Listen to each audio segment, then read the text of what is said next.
twihweje urukurikirane rw'ibisomwa mu Nyeranda gushaka umunsi nyezina wa Pasika, dusanga ibyo mu giteramo cya Pasika bizana inyigisho itwereka iranguka ry'umugambi Nyeranda w'Imana ku rugero nyegesereye. Uwo mugambi w'Imana urimo ububasha ntagereranywa, maze bugakoreshwa muri byose na hose mugaragaza urukundo n'umuvyeyi w'Imana.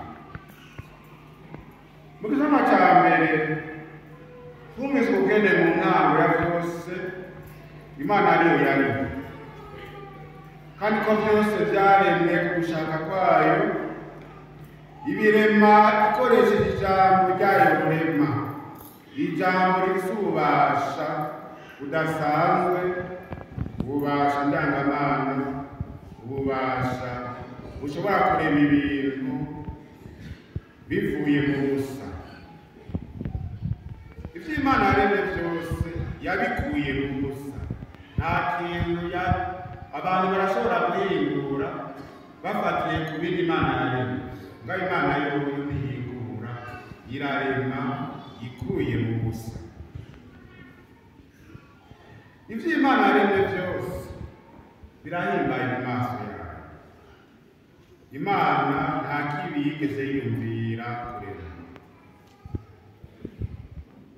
Mu biremwa byose umuntu yaratewe iteka ridasanzwe.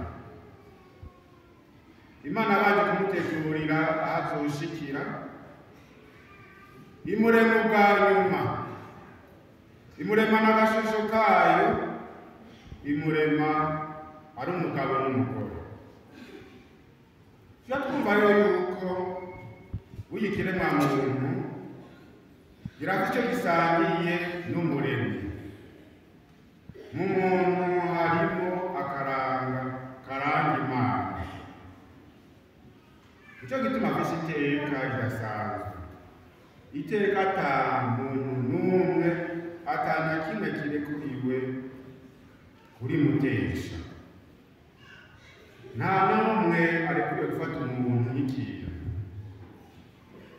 Iryo teka ridasanzwe Imana yarihaye umugabo n'umugore ku rugero rwuzuye kandi ku rugero rungana.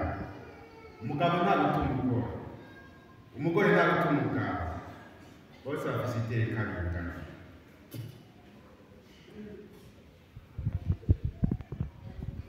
Ubutumwa umuntu ahawe n'Imana kuva mu ntango nuko ari we yugaba, agatunganya ibiremwa byose kandi bikamufasha kubaho ku rugero rubereye.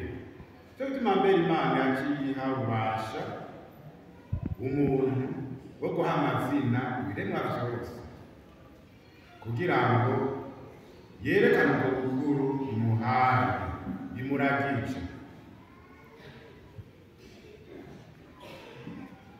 Imana yaremye byose, isi n'ibiri kuri yo byose yabiremeye umuntu. Cyo gituma umuntu afise ku burenganzira, maze agakoresha ubwenge n'ubwira kugira ngo abintumbere bamufasha kwiteza imbere. Ariko kandi nawe biruko umuntu nafise uburenganzira bwo gukoresha ibyo Imana yamuhaye nk'uko ashaka. Cyo gituma bahamagariwe kubibungabunga, tukabikoresha mu ntumbero Imana yonyine ishaka, mu ntumbero ijyanye n'umugambi wayo.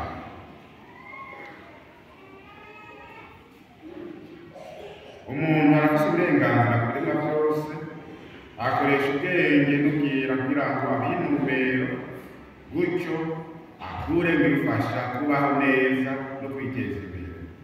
Ariko naho tutegere neza batanumwe arekuriwe kwigungana iby'umuremyi yaduhaye twese, akabidusabikaniriza. Cyo gituma rero umwe wese afise uburenganzira bwo kuronka icyo mutunga, agikuye mu vy'Imana yiyumviriye kudusangiza twese kuva mu ntango. None rero duhamagariwe kubisangikanya neza, tugasabikanya nk'abanyamuryango, umuryango w'Imana. N'utagira ico yikorako akaronka agafashanyo kamubeshaho. Ariko nawe mutegere neza,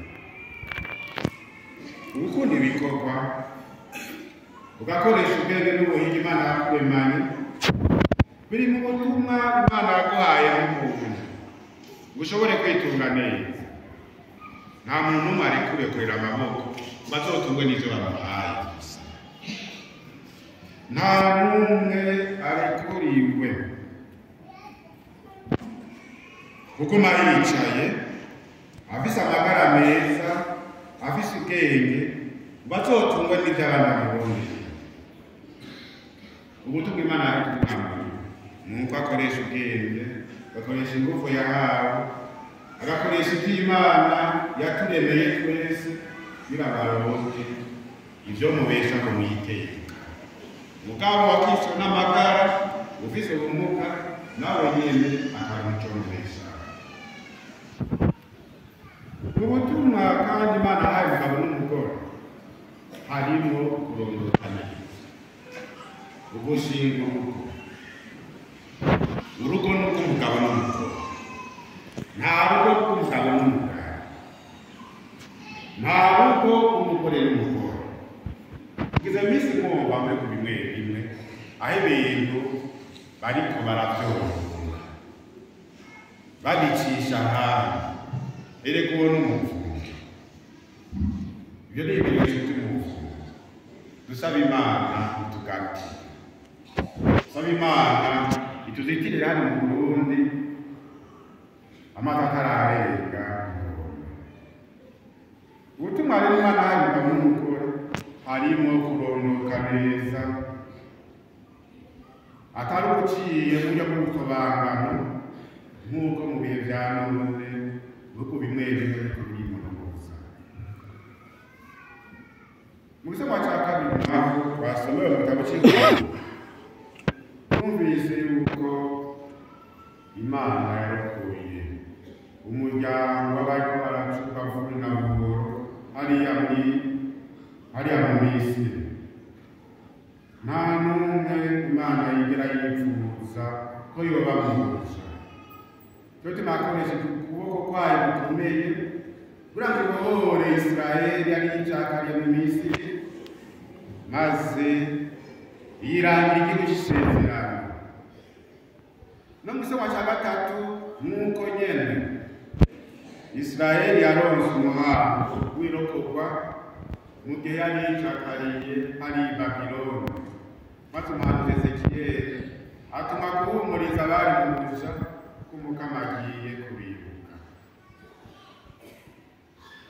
Muri ivyo vyose rero ico dutegera nuko kuva mu ntango Umukama yari ashaka ko umuntu yoba mu buzima nyabwo, ubuzima bwuzuye, akaba mw'iteka rimukwiye, kandi agahimbagwa no kubaho ari mu bunywanyi n'umuremyi wiwe. Ariko rero kubera ubwishime, ukutabona kure hamwe n'intege nke, umuntu ntiyanagamburuka ngo aje mu mugambi w'Imana. Mbere akatari gake yashimye gucisha yiwe, maze ubwo bwambarazi buba ariko mu kwegera amarusha, akama asubira mu buja, bikaboneka ko yatakaje kagati kari yararemanye. Muri uwo mugambi w'utuzamura Imana yihaye umugambi mweranda wo turungikira umwana wayo, aza kuvukira mu muryango w'abantu, aza asa natwe muri vyose ndetse n'icumuro. Icamuzanye, icatumye yigira umwuga, ejo kwatana umweranda twarakizirikana. Yagaciye bugufi, ameze nk'umusuku w'inyengerwa, ariko azanywe kuranga umunsi w'ubuca, arico gicumuro. mu gusesa amaraso agapfa ku musaraba yaratsinze umwansi ku rugero rw'umurava ariko atuzanira urukiza rwuzuye. Twumvise neza yuko bukeye gatatu bamushize mu cyobo, hari abagore bagiye kuruhama basanga uragaragara. Cyari kijyanye abagore beranda bari umutima w'urukundo n'icyubahiro bari bafitiye Yesu. Babonye abamarayika babiri barabaza bati igituma muronde mu buzima bwavuye n'iki? Ibyo kuba yazutse ntabica bitanga, ariko Yesu yari yarayivutse imbere y'igihe. Ati umwana w'umuntu abwirizwa kubara menshi, agacibwa n'abashingantahe n'abakuru b'abasaseredoti n'abigisha, akicwa hanyuma akazuka hashize iminsi 3. Turetse n'ivyo, Yesu yari yamaze kugaragaza ububasha afise ku rupfu inshuro 3 zose. Ntushobora kuvyisomera n'itangaro yakora. Mu gisagara c'Inayimu yarazuye akana k'umupfakazi. Mubisoma mu Injili ya Luka kagabane 10:11-17. I Kafanaume, gisagara kiri ku kiyaga cy'Ubugalile, yarazuye akigeme k'umukuru w'isinagoga. Urashobora kubisoma mu Injili ya Matayo kagabane 9:25. I Betaniya yazuye Lazaro amaze 4 mu kuzimu. Mu kwisomera mu Injili ya Yohana kagabane 11. Ivyo byose Yesu yabikoze ishengero ry'ikirinzo. Arazura abantu bari bapfuye arabasubiza bazima. Ni igitangaza, mugabo ingere n'agahinda. Ubuhoho niwe nyine ubwiwe yari yarapfuye. Bari biboneye ingene bamukubita, baramukorera umusaraba, baramubamba, acikanira ku musaraba, baramubambura, baramufura. None rero kuri bo byari byaraheze. Yesu yari mu cyobo cy'ubwatsi. None ngo baragiye kuraba ngo basanze icyobo kigaragara. Abamarayika nibo bakuriye inkoni ku bishitsi, abari bagiye kuraba bati ntakiri yarazutse. Nimwibuke bya bindi yari yarabwiye akibukanye. Abambere bahashikirizwa inkuru nziza y'isuka ry'umukara n'abantu b'abagenzi n'abagore. Yesu rero yarahita akagasanga nibo bayambere gusubiza inkuru nziza. Ababa bibaza bati muri Ekleziya nta kibanza Yesu yahaye abagore. Barizi bireka kuba ikibanza kandi n'uwo yihaye n'umubiri ari umugore. Uwamwoheje ari uyo n'umugore. Hari iteka ry'igitigo kabiri. Noneho rero n'ababaye abambere kumenyesha inkuru nziza y'ijuru n'abagore. Umugambi w'icunga ryacu rero abagore bafise uruhara rukomeye. Mariya Madarena, Yohana, Mariyana wa Yakobo hamwe n'abandi bagore beranda bamaze gushikiriza iyo nkuru baciye bayisamiriza bayishira abatuma. Abatuma bayimenye kubera bayibwiwe n'abagore. Umugabo bwa mbere babibwira Matilda yibaza bati ngo ntawe bakamukorera abagore. Petero yaciye yiruka ajya kwirarira, agenda na wa mwigisha wa Yesu yakunda. None tuzoka rya Yesu rishimwa intahe n'abantu benshi bindi bitandukanye. N'abahinga mu vyerekeye kahise, abahinga bamwe bamwe baguma bavuga ngo nta vyemezo vyaba bihari bikwiye vyerekana iryo zuka. Twebwe twishimikiza n'ivyo abatumwa bashikirije kandi bakavyemanga gushika babipfire. Ntibari kumuma iyo nkuru biboneye uko Yesu yari abiyeretse yazutse, arasangira nabo, baramukorako, baraheza baremera badatekereza. Niwe mbere yaciye abatuma ngo bakwire isi yose bashikirize iyo nkuru nziza kurema cose. Iyo nkuru nziza ya mbere bateza gushikiriza iyo nkuru nyene y'uwapfuye akazuka, uwapfuye akizura mu bapfuye, nawe ntabwo atari Yesu Kristo. Iyo nkuru bategereje gusamiriza hose niyo yuko Yesu Kristo yapfuye hanyuma arizura mu bapfuye. Mu bihe bya none hariho abantu bahora bibaza bati natwe tusamiriza inkuru ko turi ba Mesiya, ko turi ba Yesu. Hariho abahora bagira umugwayi. Hariho abigize, hariho abavuze gutyo arabisamiriza rwose ati nimuze mumfukamire jewe n'jewe Mesiya nije ni Kristo. Bacamubwira bati yego rero biratugende ngo tubica ngo tubanza tukubame hanyuma tugushire mu kuze nibizura turatwemera kuri Kristo. Yacabatoya barikwitangatirana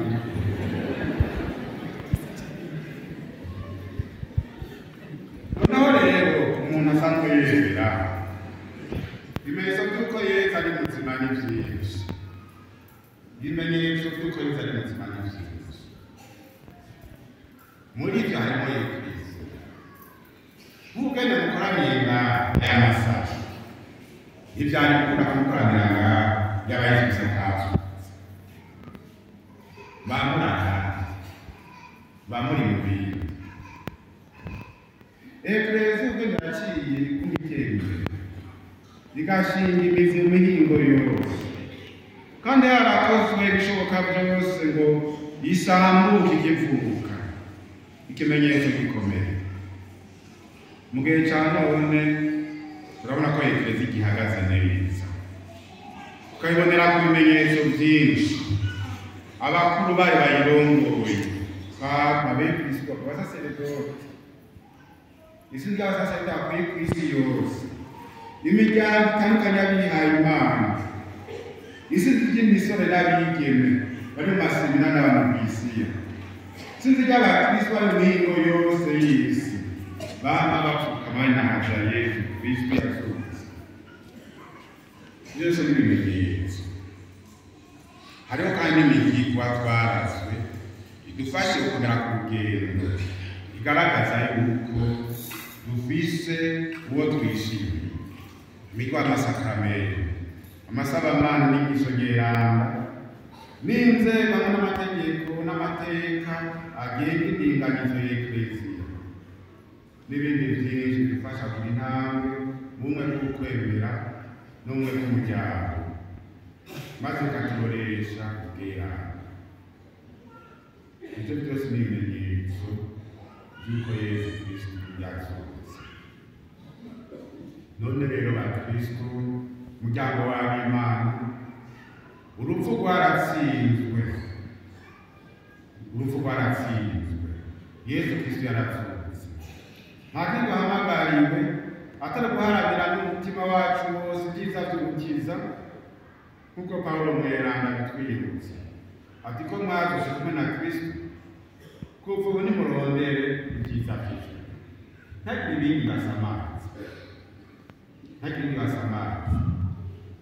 Ntitwaremwe ngo turemerwe guhereza mu rupfu, twagenewe ubuzima bw'ubuhigwe bwuzuye kandi bw'imyaka yose. Ngicyo rero icyo kasi kitwibutsa Kristo we nsinzi yacu n'abandi yaturemesha, cyane cyane mu ngoma zitandukanye duca hano ku isi. Shetani agerageza tesha umutwe kutuvyimba umutima none rero isi yazutse ntitugende gukirwa cyangwa twihebure gutyo w'amazi azotuzingazinga. Kristu w'intsinzi yacu nahangane ashimagizwe n'abantu bose bava bakagera imyaka n'imyaka.